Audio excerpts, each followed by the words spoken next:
With the summer season here, more children will be playing in swimming pools. But a day of fun can quickly turn into tragedy. That's why pediatrician Dr. Teresa Wee is here to remind us about the dangers of drowning and to give us some prevention tips. Good morning again, Dr. Wee. Nice to see you.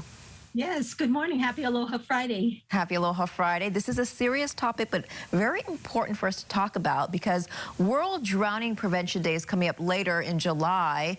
Can you tell us about the statistics out there right now when it comes to keikis and drownings? I don't know if people realize it, but it is the leading cause of injury death in children ages 1 to 4 years, and also one of the leading causes of deaths in teens. And we want to encourage our children to be active and get out on the beaches and pools, but it's also important to be safe as well. And speaking of being safe, what can parents and families do to ensure safety? You know, the American Academy of Pediatrics says that we've got to be proactive and we have to afford the layers of protection to prevent drowning. So as a family, the number one thing is, get your keikis as well as yourselves, into some swim lessons.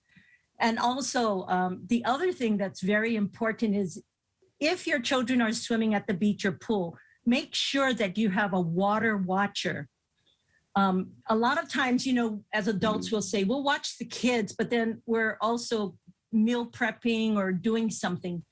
The most common time for drownings is between 4 to 6 p.m. when a lot of people are out there, but also there's a lot of meal prep and chores occurring. So please be very attentive to the water watcher. Also learn CPR, basic CPR, and try to go to a beach that has a lifeguard, or definitely use the buddy system. And some families have pools at their home. What can be done around the home?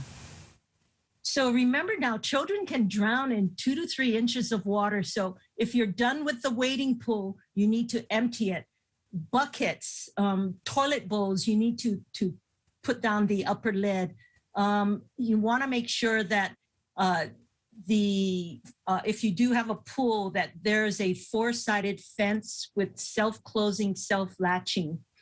They found that by having the 4-sided fence, that decreases drowning by 50%.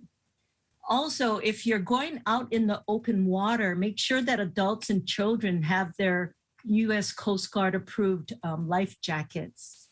And finally, if you are drinking alcohol or you're on prescription drugs, just know that this could affect you and it could make you more prone to drowning.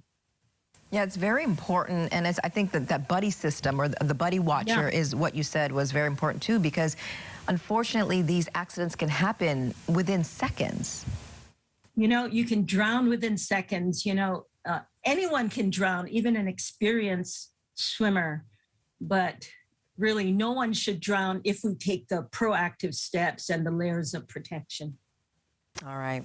Dr. Wee, thank you so much for joining us on this Aloha Friday. Have a good weekend. Thank you. Coming up next, many people have pets, but do our furry friends